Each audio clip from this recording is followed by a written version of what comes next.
बिस्मिल्लाहिर्रहमानिर्रहीम। अस्सलाम वालेकुम नाज़रीन, मैं हूं सैयद अनवारुल हसन और आप देख रहे हैं प्रोग्राम सच तो है पीटीवी न्यूज़ इस्लामाबाद स्टूडियो से। बानी चेयरमैन पीटीआई की तोशा खाना केस में सजा के फैसले के खिलाफ दरखास्त मुस्तरद हो गई है। इस्लामाबाद हाई कोर्ट ने इनकी जानिब से दी गई दरखास्त को नाकाबिल समात करार देकर इसे मुस्तरद कर दिया है। लिहाजा अब बानी चेयरमैन पीटीआई आइंदाम इंतखाबात के लिए नाअहल करार पाए हैं। जो इलेक्शन कमीशन का नोटिफिकेशन 5 साला नाअहली का है वो बरकरार रहेगा और वो 8 फरवरी 2024 के इंतखाबात में हिस्सा नहीं लेंगे। आपके इल्म है कि गुज़श्ता रोज़ चेयरमैन पाकिस्तान तहरीक इंसाफ बैरिस्टर गौहर अली खान साहब ने कहा था कि बानी चेयरमैन पीटीआई कौमी असम्बली के 3 हलकों से इस्लामाबाद, मियांवाली और लाहौर से इलेक्शन में हिस्सा लेंगे। बारकैफ अब ये इस्लामाबाद हाई कोर्ट की जानिब से फैसला सामने आया है। दूसरी जानिब पीटीआई के इंट्रा पार्टी इंतखाबात और इंतखाबी निशान के हवाले से जो केस पेशावर हाई कोर्ट में चल रहा था, आज पेशावर हाई कोर्ट की जानिब से इलेक्शन कमीशन ऑफ पाकिस्तान को हुक्म दिया गया है कि कानून के मुताबिक 22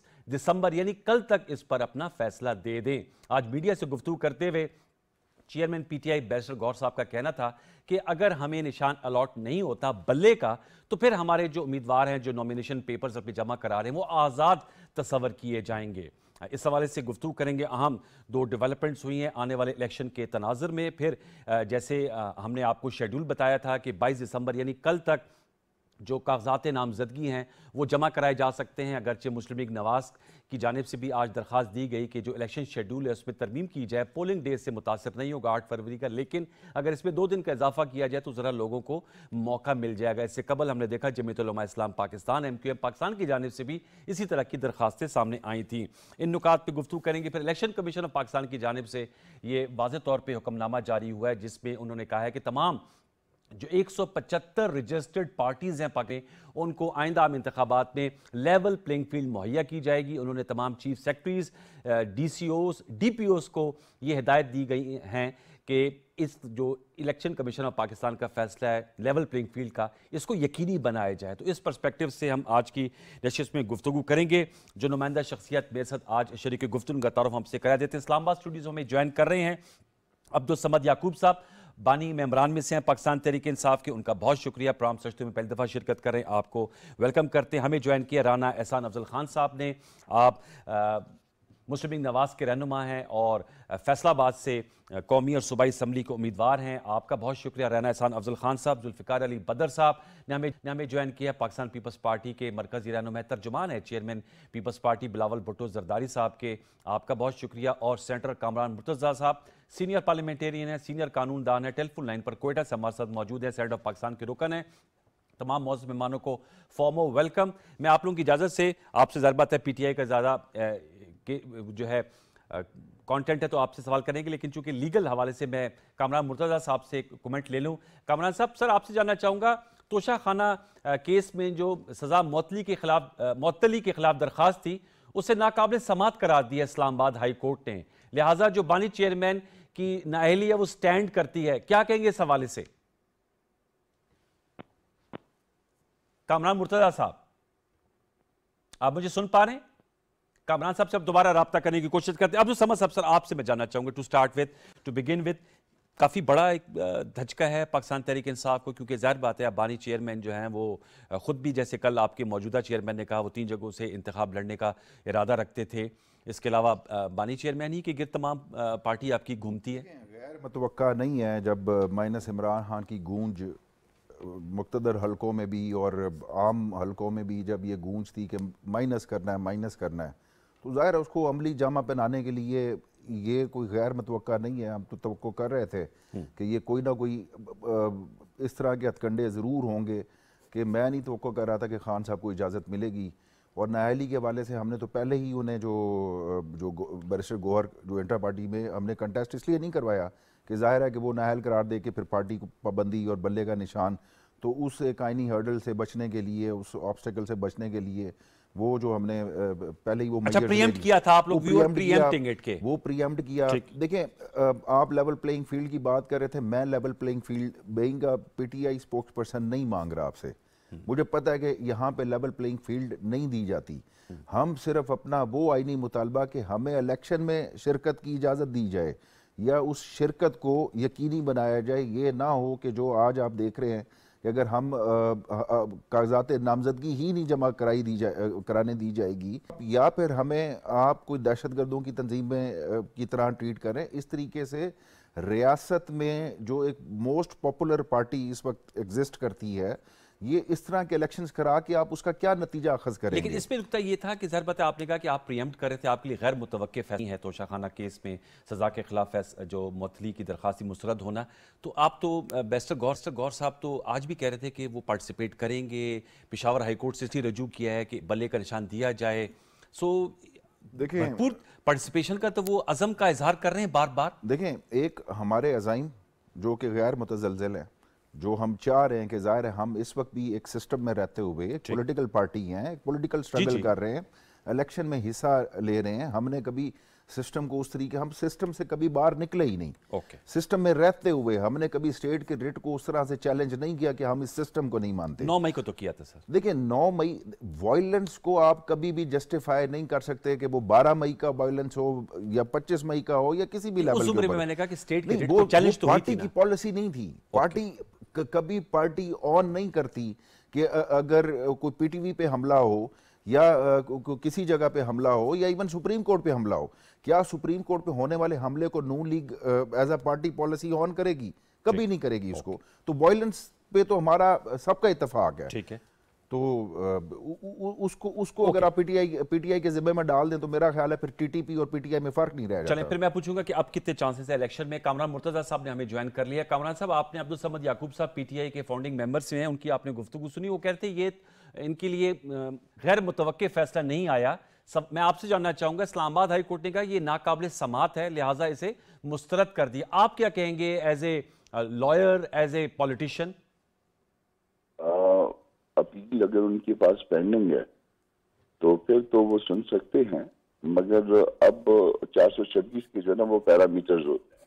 अच्छा, हाँ, 426 के पैरामीटर्स होते हैं। मुझे नहीं पता कि इसमें सजा कितनी है, क्योंकि मैं इसको वॉच नहीं कर रहा। जब से इमरान साहब जो है वो कस्टडी में है, हम उनके केसेस को वॉच नहीं कर रहे। हम उससे लाताल्लुक हो गए, हमारा इस मामले से ताल्लुक नहीं। ठीक है, तो, लेकिन अब वो तो एक तरह से आइंदा आम इंतखाबात में हिस्सा नहीं लेंगे जो आज का फैसला सामने आया है। नहीं, वो पहले भी नहीं ले सकते, क्योंकि जहाँ से उनको बेल मिली भी थी वो सेंटेंस और कन्विक्शन जो है वो दो अलग अलग चीजें हैं। सेंटेंस तो सस्पेंड हो जाता है, कन्विक्शन जो है वो सेट असाइड होती है, वो सस्पेंड नहीं होती है। तो अच्छा, कन्विक्शन, हाँ, कन्विक्शन उनकी फील्ड होल्ड कर रही थी तो कि उनको बेल मिली थी। अच्छा, आपको लगता है कि सजा मुअत्तल हुई थी, जो उनकी कन्विक्शन थी वो अपनी जगह मौजूद थी? वो मौजूद थी, तो जो कन्विक्शन जहाँ जिसकी मौजूद होती है वहाँ उसके लिए ना वो नहीं होता उसका रास्ता, उसकी क्वालिफिकेशन में ये बात नहीं होती, वो कन्विक्टेड रहता है अनलेस कि वो कन्विक्शन जो है वो सेट असाइड हो जाए, राइटली या रॉन्गली। तो बहरहाल इसको मैं मुझे नहीं पता, मैंने फैसला पढ़ा भी नहीं है, मगर उसमें जो 426 की कैटेगरी में मेरा ख्याल है ये किसी ऐसी कैटेगरी में आता होगा जिसमें सजा इतनी होगी कि जिसमें अभी इस वक्त उनका जो है हक नहीं बनता होगा शायद, क्योंकि वो बेल जो है ना वो एज ऑफ राइट नहीं होती। बेल का जो 497 का जो पैरामीटर है वो और है, 426 में जो है ना वो पैरामीटर और होता है, और उसमें चूंकि एक दफा एक कोर्ट उसको राइटली या रॉन्गली जो है वो गिल्टी कर देती है, तो प्रिजम्पशन ये होती है कि वो गिल्टी है। तो फिर इस प्रिजम्पशन के साथ जो है वो फिर उनके कुछ हकूक जो है वो निस्बतन वो 497 वाले से वो कम हो जाते हैं। वहाँ प्रिजम्पशन जो है इनोसेंस की होती है, यहाँ प्रिजम्पशन जो है ना वो इसकी उलट हो जाती है। तो शायद इस उस पर किया हो, कल फैसला अगर आया तो पढ़ लूंगा, ठीक है, देख लेंगे, उस पर तबसरा बेहतर हो सकेगा, मगर फिल वक्त जो है। लेकिन आपका नुकता यह है कि जो उनकी जो सजा मुअत्तल हुई थी, कन्विक्शन बरकरार थी, मेरे साथ सर आएगा इसका पॉलिटिकल कंपोनेंट भी मैं आपसे जानना चाहूंगा। राना एहसान साहब, सर क्या कहेंगे आप? जी, एक छोटा सा वक्फा शामिल करते हैं, वक्फे के बाद दोबारा लौट के आते हैं, तो इस गुफ्तगू को आगे बढ़ाते हैं। वक्फा शामिल करते हैं, ब्रेक ले लीजिए।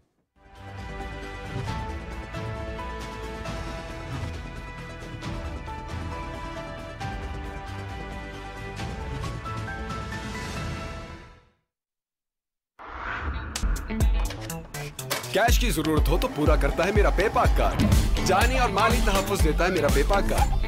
अपने बैंक से पेपाक डेबिट कार्ड नाम लेकर तलब करें। Choose hope, choose पेपाक।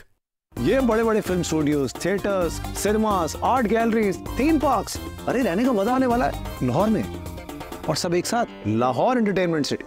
और वो भी घूम घुमा कर नहीं, मेन जीटी रोड पर। और सिर्फ लाहौर के लिए नहीं बल्कि पूरे पाकिस्तान के लिए इंटरनेशनल लिविंग स्टैंडर्ड। बस 3, 5, 10 मरला और 1 कनाल का प्लॉट लिया और हो गई एंटरटेनमेंट शुरू। इन्वेस्टमेंट, ग्रोथ और एंटरटेनमेंट एक साथ। तो अपना फोन निकालें और डायल करें 1113333987। Lahore entertainment city, happiness lives here.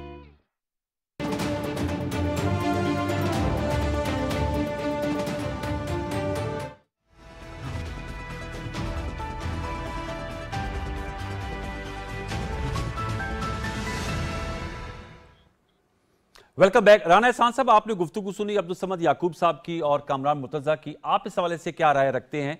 Abdul Samad याकूब साहब कह रहे हैं गैर मुतवक्के फैसला नहीं था, हमने इसलिए प्रीएम्प्ट करते हुए बैरिस्टर गौहर साहब को जो है वो पार्टी चेयरमैन बनाया था। मेरे ख्याल में 2018 में भी आपकी जमात इस तमाम प्रोसेस से गुजरी थी। नवाज शरीफ साहब भी नाअहल करार पाए थे, पाबंद सलासिल थे। इस दफ़ा 2024 के इंतखाबात में अब तो वाज़ेह हो गया है कि बानी चेयरमैन PTI हिस्सा नहीं लेंगे। Your take sir? देखिए, मैं समझता हूं कि इसको पहली बात तो ये कि 2017-18 से कंपेयर नहीं किया जा सकता। उस वक्त तो एक एजेंडा था, पनामा में मियां नवाज शरीफ का नाम नहीं था, फिर भी उनको टारगेट किया गया और एंड में उनको अपने बेटे की कंपनी से तनख्वाह ना लेने पे और डिक्लेयर ना करने पे, जो तनख्वाह ना ली गई उसको ना डिक्लेयर करने पे ना अहल कर दिया गया। तो यहाँ तो जो तोशा खाना के मामलात हैं उसके ऊपर उसकी स्क्रूटनी मेरे ख्याल से पूरी अवाम के सामने हुई कि कितनी ज़्यादा बेज़ाब्तियाँ हैं। ऑडियो लीक्स भी हुई उस मामले के से रिलेटेड। तो मैं समझता हूँ कि इसी तरह फॉरेन फंडिंग के ऊपर भी ECP की एक पूरी रिपोर्ट आई। तो ये कहना कि ये कोई टारगेटिंग हो रही है या ये रिपीट हो रहा है तब 17-18 का, ऐसा नहीं है। सवेर जो है वो कानूनी तौर पे जो है वो चीज़ों को तोड़ा गया और मामला को आगे ले जाए गए जो कि एक्सपोज हुई और हकायक पे मबनी ये नाअहली है, ये उनके अमाल ही ऐसे थे जो आज वो भुगत रहे हैं। ठीक है, जुल्फिकार बदर साहब आपकी सर क्या राय इस हवाले से, फिर हम आगे बढ़ते हैं। बीच में मैं कुछ मिस कर चुका हूँ, कटा हुआ था। मुझे थोड़ा सा बताएंगे किस सवाल के बारे में आप पूछ रहे हैं? सर, ये जो बानी चेयरमैन PTI को अब आम इंतखाबात में नाअहल करार पाए हैं, इंतखाबात में हिस्सा नहीं लेंगे, तो अब्दुल समद याकूब साहब से मैं ये पूछ रहा था कि इनके तो मौजूदा चेयरमैन ने ऐलान किया था कि वो 3 हलकों से इलेक्शन लड़ेंगे और इन्होंने कहा है कि इनको जो कागजात नामजदगी जैसे आप लोग अब जमा करा रहे हैं, जो बड़ी पॉलिटिकल हैवी वेट्स हैं वो भी उनकी बिहाफ पे भी वसूल किए जा रहे हैं। इनका कहना यह है कि इनको वो लेवल प्लेइंग फील्ड नहीं फराहम या मुहैया नहीं हो रही जिसमें ये भी कंटेस्ट कर सके आपके मद्दे मुकाबिल। बिस्मिल्लाहिर्रहमानिर्रहीम, बहुत शुक्रिया आपने अपने प्रोग्राम में बुलाया। देखिए, असल बात यह है कि पाकिस्तान पीपल्स पार्टी के चेयरमैन जनाब बिलावल भुट्टो जरदारी साहब तमाम पॉलिटिकल पार्टीज के लिए ये आवाज उठाते रहे हैं और आज भी उठा रहे हैं कि इस मुल्क में तमाम पॉलिटिकल पार्टीज और लोगों को इक्वल अपॉर्चुनिटी और लेवल प्लेइंग फील्ड देनी चाहिए। तो मैं समझता हूँ इस अच्छी तो बात ही कोई नहीं है कि जब लेवल प्लेइंग फील्ड की बात करें। खान साहब के हवाले से जो बात है, खान साहब के अगर ये कन्विक्ट ना हुए होते और इनको नाअहल ना किया होता कोर्ट्स ने, तो खान साहब को बिल्कुल मौका देना चाहिए था। चूंकि कोर्ट्स ने उनको नाअहल किया हुआ तो कोर्ट की नाअहली को तो कोई बाईपास नहीं कर सकता। तो कोर्टों का डिसीजन है इसमें, अगर वो ना करते इनको डिसीजन तो इनको बिल्कुल मौका देना चाहिए था इलेक्शन लड़ने का। हम तो बड़े क्लियर हैं इस चीज के ऊपर। और बाकी जो लोग उनके लड़े इलेक्शन, उनको बिल्कुल लेवल प्लेइंग फील्ड देनी चाहिए और उनको कैंपेन का बाकी मौका देना चाहिए। ठीक है, कामरान मुर्तजा साहब, सर आपसे मैं जानना चाहूंगा, आप हैं सर हमारे साथ? जी मैं आपके साथ। हाँ कामरान साहब, ये लीगल साइड तो हमने आपसे पूछी, पॉलिटिकली आपकी क्या राय है वो भी मैं लूंगा, फिर मैं अब्दुल समद याकूब साहब के पास जाऊंगा। जो पेशावर हाई कोर्ट ने कहा है कि जो बल्ले का निशान है, कल तक इलेक्शन कमीशन ऑफ पाकिस्तान कानून के मुताबिक फैसला करे, इसकी पॉलिटिकल साइड को आप किस तरह देखते हैं सेनेटर कामरान साहब? अगर उन्होंने कहा है तो वैसे तो मतलब अदालतें जो है ना, बात जगह मेरा ये है कि बात जगह से एक्सीड कर जाती है और शायद ये हमारा कल्चरल जो है ना वो प्रॉब्लम है। हम जिस सीट पे भी होते हैं हम उस जो है ना उसमें उस जुरिसडिक्शन से हम एक्सीड करते हैं। ये डोमेन में है इलेक्शन कमीशन के।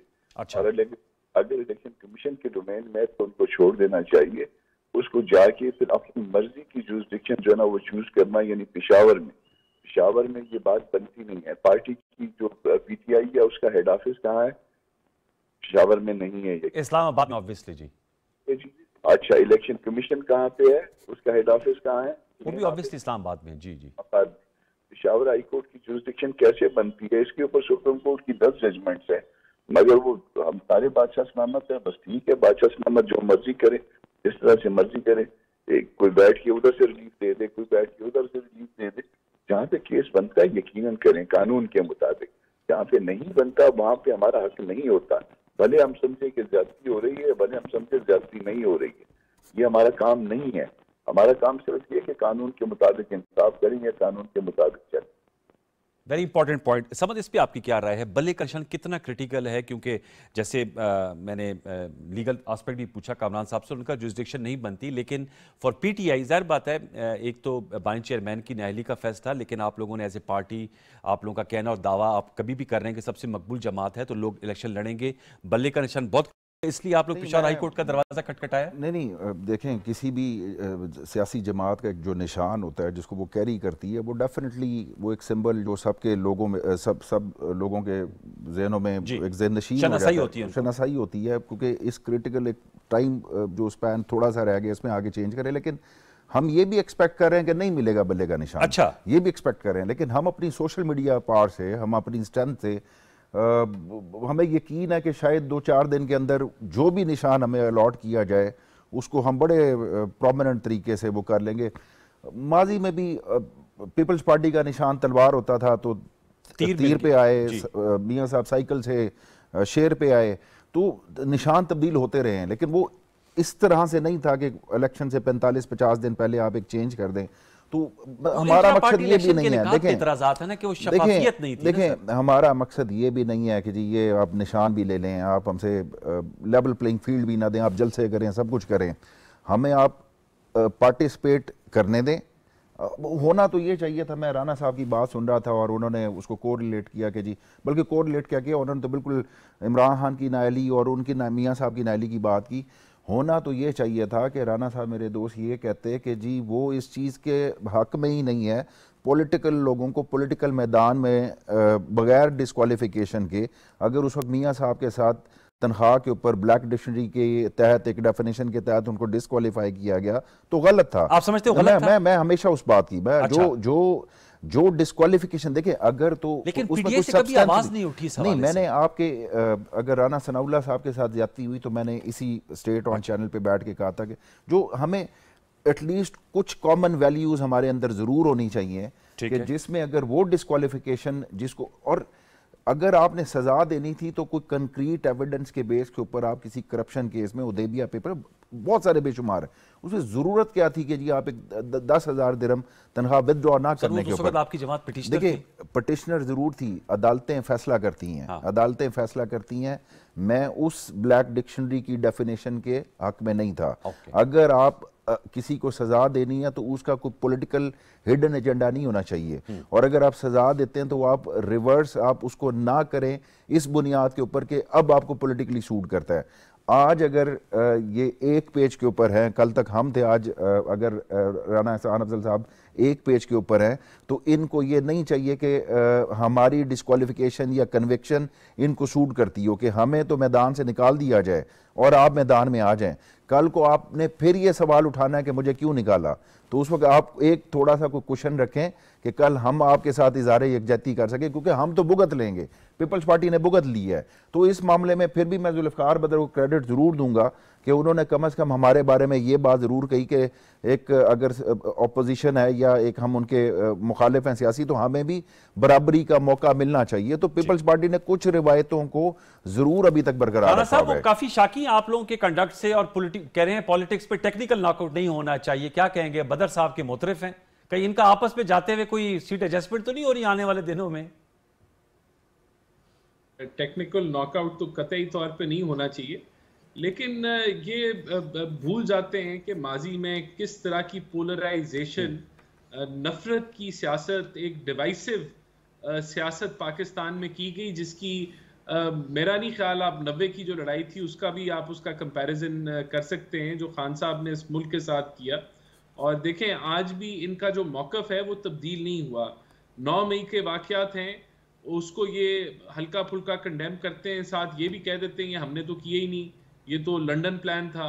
जबकि इनके पीटीआई के लोग थे जो गाड़ियों पे चढ़ के फौजी पतलूने लहरा रहे थे, आज वो इलेक्शन लड़ना चाहते हैं। और इसी तरीके से जो और दीगर मामलात थे, इनकरेज किया इन लोगों ने किस तरीके से कि वो 9 मई का वाकया हुआ, मीर जाफर मीर सादिक के नारे लगाए गए। एक देखें फिर आज भी ये कहते हैं इंपोर्टेड हुकूमत, अमेरिकन साजिश।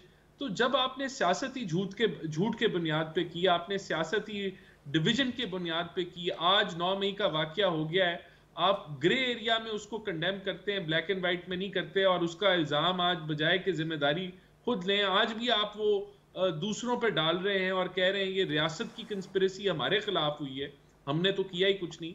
तो फिर मैं समझता हूं कि बिल्कुल कोई हमारे दिल में से इनके लिए दुआएं नहीं निकलती। हम समझते हैं कि जो political space charter of democracy के बाद जमहूरी कुव्वतों ने ली, उसको जो धक्का मारा वो खान साहब जब आरटीएस बिठा के आए, और फिर जो 4 साल उन्होंने जो हुकूमत अदारों के बलबूते पे की, जहां कह लें कि बिल पास कराने से लेके सेनेट के नंबर पूरे कराने तक, ऑपोजिशन को रगड़ा देने तक जो है वो मामलात, और फिर तारीफों के पुल बांधने, हर लिहाज से तो वो पॉलिटिकल स्पेस भी इन्होंने गवाई और जमहूरियत को भी धचका पहुंचाया। आज जब ये सारी बातें करते हैं तो वो फिर हजम नहीं होती।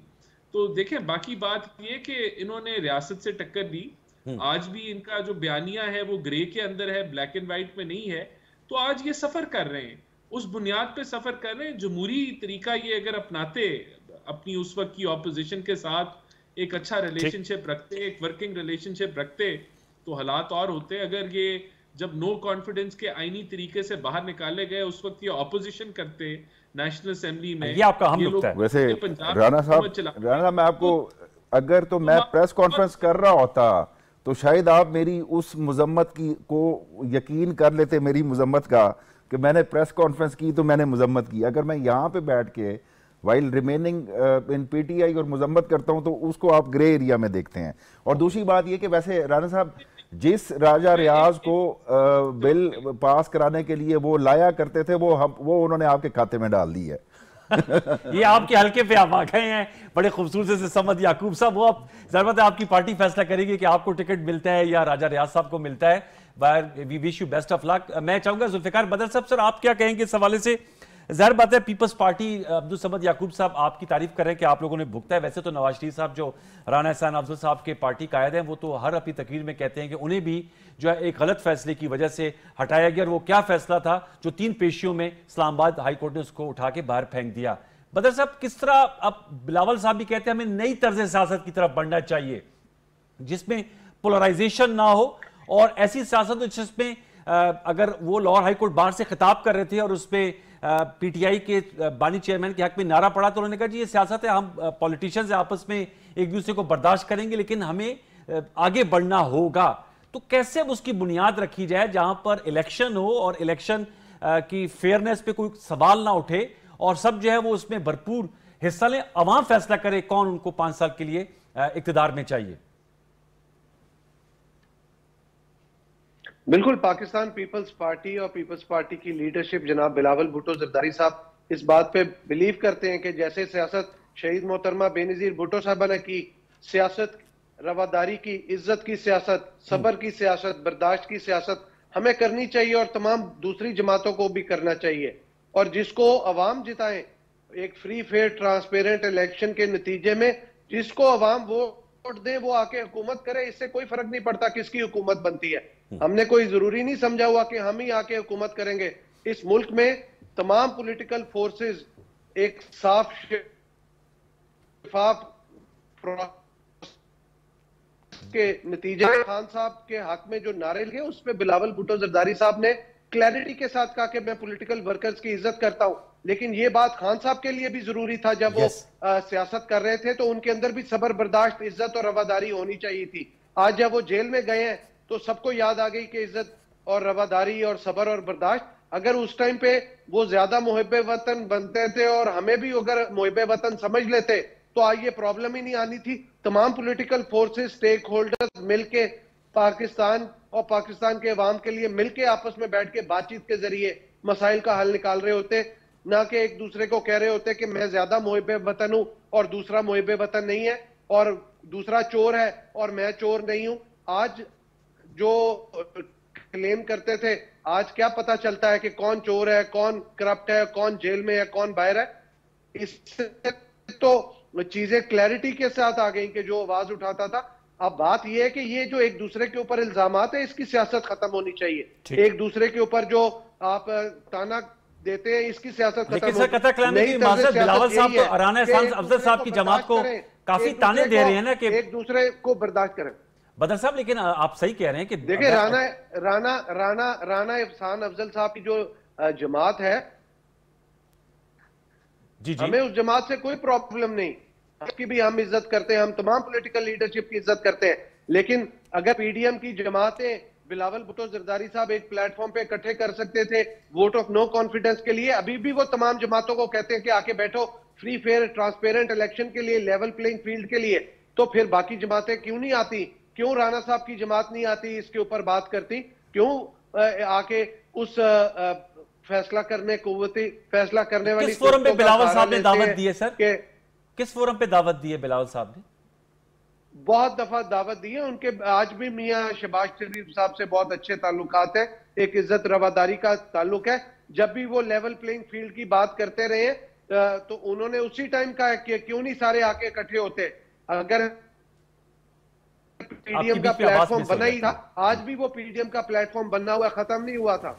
ठीक है, अब ये मैं जाऊंगा, आप सही कह रहे कामरान साहब, चूंकि कोयटा में तमाम लीडर। जी कामरान साहब, मैं सर जानना चाहूंगा, अब तो हम देख रहे हैं कि इसरार तरीन साहब जो पीडीएम गवर्नमेंट की बात की है, जुल्फिकार बदर साहब ने वो पीपल्स पार्टी में चले गए, सरफराज बुगटी चले गए, तो आप क्या कहेंगे इस हवाले से? ये शमूलियतें भी हो रही हैं और फिर हम देख रहे हैं कि एक दूसरे पे लेवल प्लेइंग फील्ड ना मिलने और एक दूसरे पे दुश्मन तराजी भी हो रही है कि आपको फलां की बैकिंग हासिल है, आप जो है वो लाडले हैं। पीपल्स पार्टी भी ये कह रही है, नून लीग वाले कह रहे हैं कि नहीं जी, अब तो अगर हम लाडले होते तो अब तो आप लोगों के मामला लगता है ठीक हो गए। सरफराज बुगटी साहब पीपल्स पार्टी में चले गए हैं, पीटीआई के अपने शिकायत हैं। मौलाना साहब ने भी कुछ इस हवाले से बातें जरूर की थी। अब तो आप लोग की जाने से भी टिकट जारी हो गए, अब तो हतमियत से, कतियत से कहा जा सकता है कि इंशाल्लाह 8 फरवरी को वोटिंग होगी और इलेक्शन होगा। कामरान मुर्तजा साहब, ये अल्लाह पाक करेगा इंशाल्लाह पर इलेक्शन हो और अच्छे माहौल होगा इंशाल्लाह। उम्मीद रखते हैं इलेक्शन वाले इसको अच्छे माहौल में करेंगे।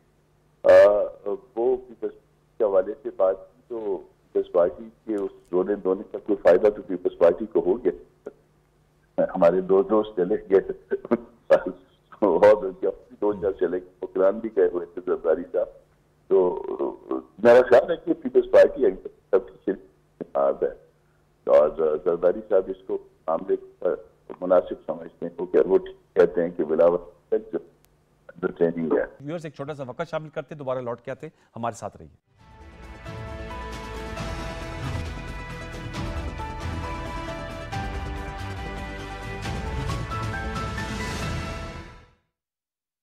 लाहौर एंटरटेनमेंट सिटी, और वो भी घूम घुमा कर नहीं, मेन जीटी रोड पर। बस 3, 5, 10 मरला और 1 कनाल का प्लॉट लिया और हो गई एंटरटेनमेंट शुरू। तो अपना फोन निकालें और डायल करें 1113333987। Lahore entertainment city, happiness lives here.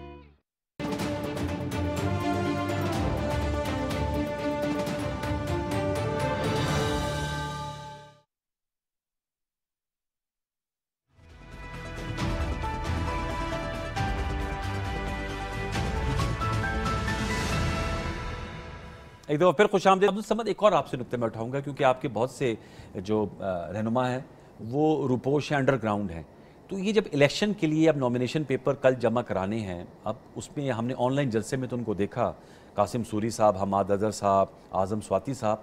तो मैं जानना चाहूँगा कामरान साहब से भी रब्ता हो, उसके लिए कोई होता है कि उनको अब फिर मंजर आम पर आना होगा नॉमिनेशन पेपर जमा कराने, इलेक्शनियरिंग करनी है, या अंडरग्राउंड होते ही भी इलेक्शन लड़ सकते हैं?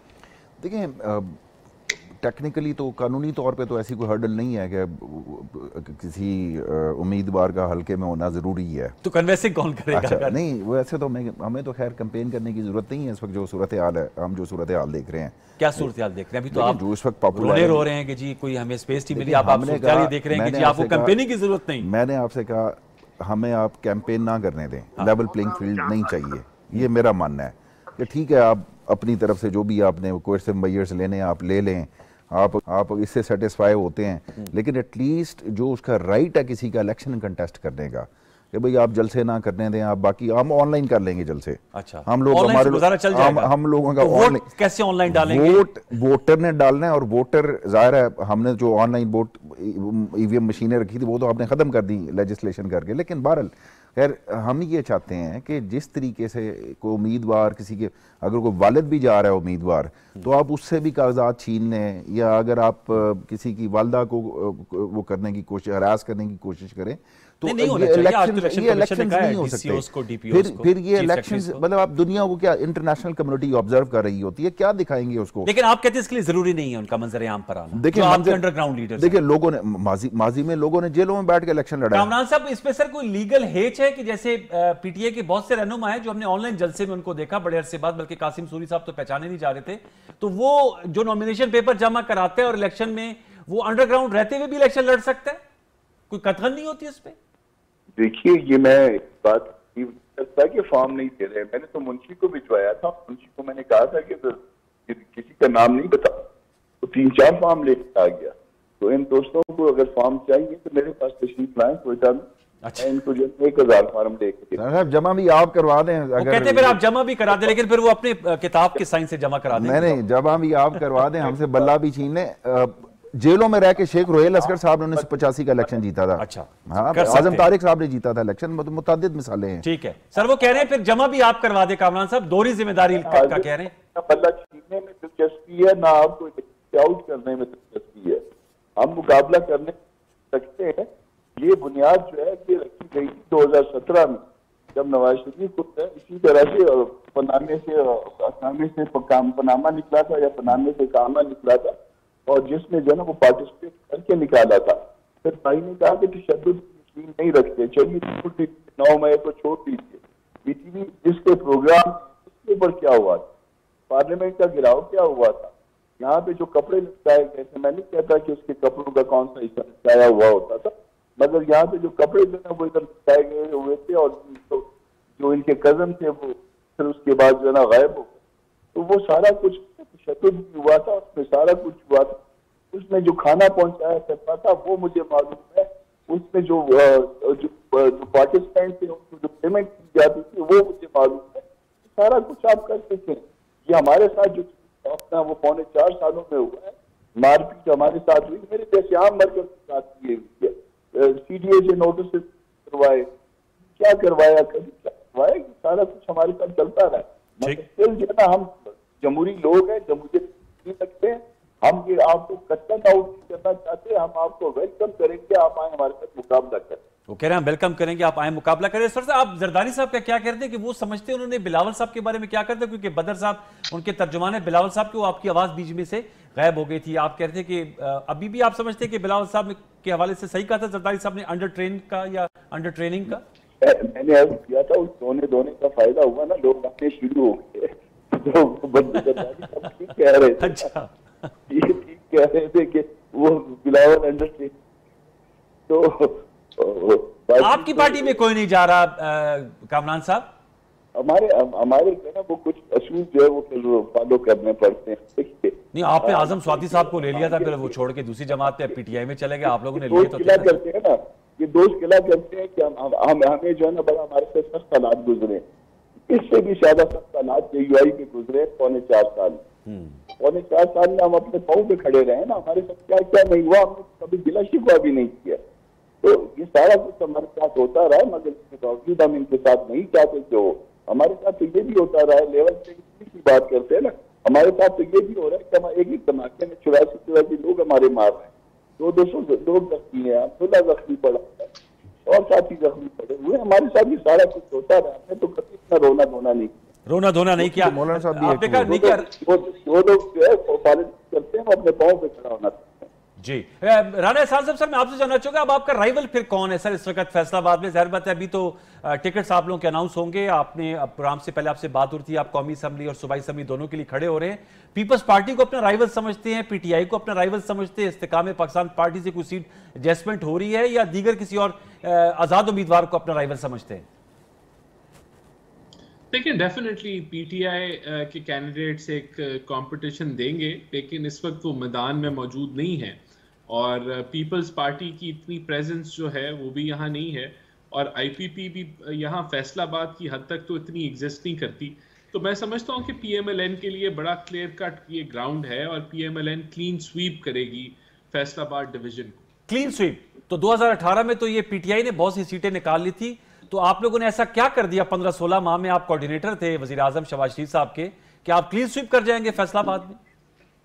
देखिए मेरे ख्याल से हमने तो ज़रूर डिफ़ॉल्ट से अवॉइड किया और जो काम भी किए मुल्क के मफाद में किए, लेकिन जो पीटीआई ने किया उसने अपने पाँव पे कुल्हाड़ी मार दी और वो रेस से जो है काफ़ी हद तक एक हैंडीकैप के साथ वो चल रहे हैं। बाकी जहाँ पीपल्स बाकी दीगर जमातों की बात है उनकी प्रेजेंस ही नहीं है, तो हमने तो जो है वो अपनी काविश की और उसके जरूर हम उसके ऊपर खड़े भी हैं, उसको एक्सप्लेन। तो ये जो बिलावल साहब कहते हैं हम सरप्राइज देंगे, सिर्फ बलूचिस्तान में नहीं हर सूबे में, तो पंजाब में आपको कोई इनके सरप्राइज वाले एलिमेंट से कोई खतरा या खदशा नहीं है? नहीं। बदर साहब, सर ये आप सुन रहे, राना एहसान साहब ने तो बड़े फ्लैट लिखा नहीं। जुल्फिकार साहब सर क्यों हो रहा है? सरप्राइज कहते इसी को है कि अगले को पता भी ना चले और मिल जाए। तो राना साहब को जब मिलेगा तो पता राना साहब को समझ आएगी कि हुआ क्या है। तो आपके कैंडिडेट्स, आप फैसलाबाद से आपकी क्या तवक्कुआत है? फैसलाबाद मेरे ख्याल में लाहौर के बाद सबसे ज्यादा कौमी असम्बली की नशिस्त थे फैसलाबाद में। सर वो एक्चुअली राना साहब मेरे भाई हैं, हम तो बड़ी रिस्पेक्ट और रिगार्ड का ताल्लुक है। राना साहब जिस तरह क्लीन स्वीप करना चाह रहे हैं ना, जैसे 2018 में पीटीए ने किया था ना, वैसे ही राना साहब समझ रहे हैं कि क्लीन स्वीप हो जाएगा। तो हम कहते हैं ठीक है कोई नहीं, जब लेवल प्लेइंग फील्ड ही राना साहब को पिच ही सारी दे दी है तो राना साहब खेले आ जाएंगे तो हमें खुशी रहेगी। राना साहब ये फिर आपकी मौजूदगी में कह रहे हैं आपको पिच दे दी है सारी? नहीं, अब ये देखें ना, सरफराज बुख्ती साहब तो इनके पास चले गए, लेकिन हमारी आदत नहीं है कि हम कहें कि भाई ये क्या हुआ कि इंटीरियर मिनिस्टर केयर बुख्ती साहब आप ले जाएं यार, आप ले जाते बुख्ती साहब। जी जी नहीं कि हम कहें कि किसके कहने पे गया, किसके इशारे पे गया, अब चला गया। शुक्र है आप लोगों ने भी कोई एफर्ट किया तो आपको उसका नतीजा नजर आ रहा है। पीपल्स पार्टी का यही इल्जामात उनके ऊपर एमक्यूएम लगाती है, तो मैं समझता हूँ ये सियासी बयानिए के अलावा और कुछ भी नहीं है। बाकी इनको थोड़ा सा लगता है कि पीएमएलएन अब इक्तदार में आने लगी है, उस खौफ डर से इन्होंने पहले ही जो है वो बाजा बजाना शुरू कर दिया है कि धांधी और लेवल प्लेइंग फील्ड, लेकिन मेरे ख्याल से ये बयानिया इनको नुकसानदेह होगा। और समत याकूब साहब, सर वो कह रहे हैं आप लोग खुद अपनी पॉलिसीज की वजह से, राना एहसान साहब और कामरान मुर्तजा साहब, राना साहब ने 1990 और 97 का इलेक्शन नहीं देखा था। अच्छा, और बदर साहब यही कह रहे हैं कि आप लोगों की अपनी सियासी गलत चालों की वजह से इन हालात का सामना है। वैसे आप इंट्रोस्पेक्शन तो खुद भी करनी चाहिए ना पार्टी को। पहले तो मैं राना साहब को, उन्होंने कहा कि सरफराज बुख्ती तो चले गए उनकी पार्टी में, पीपल्स पार्टी में, लेकिन जो राना साहब के नून लीग वाले थे फवाद हसन फवाद और आज चीमा, वो अभी तक केयर टेकर। फवाद हसन फवाद मेरे प्लान में तो कहते हैं मैं कभी नून लीग का हिस्सा तो हुई नहीं, तो ब्यूरोक्रेट थे ना, लेकिन किन के साथ वो क्लोज थे वो तो सबको पता ही है कि किन के ब्लू आइड थे, आज चीमा हो गए, वो किन के थे। तो राना साहब आपकी टीम के बंदे बैठे हैं हम केयर टेकर। आज चीमा के हवाले से तो इलेक्शन कमीशन ऑफ पाकिस्तान ने कह दिया कि वो तो गोशवारों की वजह से अगर जमा नहीं कराया तो उन्होंने उस वजह से कह दिया। अच्छा, आप ये बात कर रहे थे, देखें ये बड़ा सिंपल है। अच्छा, मैं इसमें पार्टी में कोई फीलिंग पाई जाती है कि you didn't play well politically speaking? Simple सी बात है, जिस दिन अदम एतमाद आई वो दिन, जिस दिन हमने रिजाइन किया कौमी असम्बली से, और वो सही फैसला था? मैं सही या गलत का तयन आप खुद कर लीजिएगा। नहीं, आपकी क्या जिस दिन हमने पंजाब असम्बली और केपीके से रिजाइन किया, आप उस दिन की पॉपुलैरिटी और आज की पॉपुलैरिटी आप उठा के देख लें। जब पॉपुलैरिटी, अगर किसी पार्टी ने अब जो भी डिसीजन लिए और वो मुसलसल अगर पॉपुलर हुई है, ठीक है, तो मैं कैसे कह दूं कि वो फैसले गलत थे? कि जब आप आज मैदान में आप सियासी तौर पे मुकाबला नहीं कर सकते पीटीआई का, तो फिर भी आप मुझे ये कहें, अगर आपने मुझे दीवार के साथ लगा देना है या भुट्टो को फांसी दे देनी है, फिर उसके बाद आप ये कहेंगे नहीं जी वो हमारा फैसला गलत था। यानी कि आप दीवार के साथ भी लगाएं, एक हमारे ऊपर जबर भी करें, और क्योंकि आप सियासी मैदान में या आप बैलेट के जरिए हमारा मुकाबला नहीं कर सकते, ठीक है। ये इस वक्त हाँ, अगर होता कुछ साफ शफाफ वाली बात होती फिर उसके बाद, लेकिन 2018 के इलेक्शन साफ और शफाफ हुए थे नहीं, 70 के बाद कभी भी साफ और शफाफ नहीं, कभी भी ये तो कहीं नहीं, आपकी इस बैठक में कभी देखिए हमने तो तब भी की दादली, हम तो ये क्लेम करते हैं कि हमारी सीटें ज्यादा थी। अगर ख्वाजा आसिफ की ये स्टेटमेंट हो कि जी मैंने फोन किया, मैं हार रहा था इलेक्शन, मैंने फोन किया, तो क्या मैं उस इलेक्शन को शफाफ कहूंगा? मैं तो ये साहब की इस बात को तो बड़ा मान रहे हैं, लेकिन उनकी और बातों को कभी नहीं मानते। मैं तो ये क्लेम करता हूं कि हमारा दावा ये है कि शायद अगर शफाफ होते तो हम ज्यादा सीटें जीते, हम तो कम सीटें जीते। हमें तो वो उन्होंने वो एक नैरो मार्जिन के साथ हमें रखा है ना, कि मुतअद्दिद हमारे उम्मीदवार 1000 के कम वोटों से। खान साहब तो सारा का वन पेज 3 साल 8 माह यही गर्दान हम सुन के तो होना वन पेज पे जाइए, होना किसी भी मुल्क में इदारों का और हुकूमत का वन पेज पे होना ही सूट करता है, ठीक है। लेकिन वो वन पेज इस तरह से नहीं होना चाहिए कि एक पॉलिटिकल पार्टी अगर आपको थोड़ा सा कोई डिफर करती है तो आप उसका वाला पेज फाड़ के तो नए पन्ने में जो है वो नूली को डाल दें। तो इस तरह के वन पेज शूटिंग किया करते हैं। वैसे राना साहब टुवर्ड्स द एंड हुस्न इत्तेफाक है कि जुल्फिकार अली बदर साहब और समद याकूब साहब की जो तोपों का रुख है वो आप लोगों की जानिब है।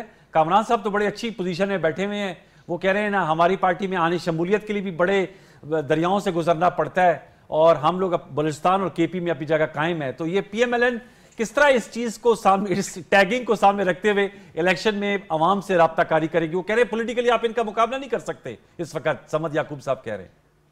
देखिए इलेक्शन में तो आप पॉलिटिकली मुकाबला करने के लिए उतरते हैं ना, तो लोगों ने वोट तो लोगों ने डालने, तो हम तो अभी इलेक्शन में बढ़ रहे हैं और मुकाबला होने जा रहा है और अवाम फैसला करेगी और अवाम के वोटों से, अवाम के फैसले से, मियां नवाज शरीफ की मकबूलियत से और उनकी लीडरशिप के अंडर जो है वो हम इक़्तिदार में आएंगे इंशाल्लाह। नवाज शरीफ साहब कब निकलेंगे कमरों से बाहर आकर अवाम में कन्वेंसिंग कब करेंगे? अब तो काफी अरसे से हम देख रहे हैं वहीं से खिताबात चल रहे होते हैं, आप लोग सारे सामने बैठे होते हैं, उनका खिताब चल रहा होता है। देखा मेरे ख्याल से गालिबन कल और परसों जो है वो हमारी जो ये टिकटों के जो इंटरव्यूज हैं वो मुकम्मल हो जाएंगे और मैंने आपको बताया जिस तरह की ये मंडे या ट्यूसडे तक टिकट्स फाइनल हो जाएंगे, उसके बाद अवामी कैंपेन लॉन्च हो जाएगी। पूरे पाकिस्तान में आपको हमारी कैंपेन नजर आएगी। चले, वक्त मेरा खत्म हो जा रहा है, आपका बहुत शुक्रिया। हम आपको भी गुड लक कहते हैं, जुल्फिकार को भी, समद याकूब साहब आपको भी और कामरान मुर्तज़ा साहब को भी। व्यूअर्स आपने गुफ्तगू सुनी, कानूनी नुकात भी हैं, सियासी नुकात भी हैं। अब इलेक्शन का बिगल बच चुका है, जैसे मैं रवां हफ्ते कह रहा हूँ। अब तमाम पार्टियाँ जो है वो कागजात नामजदगी भी वसूल कर रही हैं और अपने इंतखाबी निशान के साथ, मंशूर के साथ अवाम में जाने के लिए बिल्कुल तैयार है। अवाम ने फैसला करना है। 12 करोड़ से ज़ायद एलिजिबल वोटर्स हैं जिन्होंने वोट कास्ट करना होगा।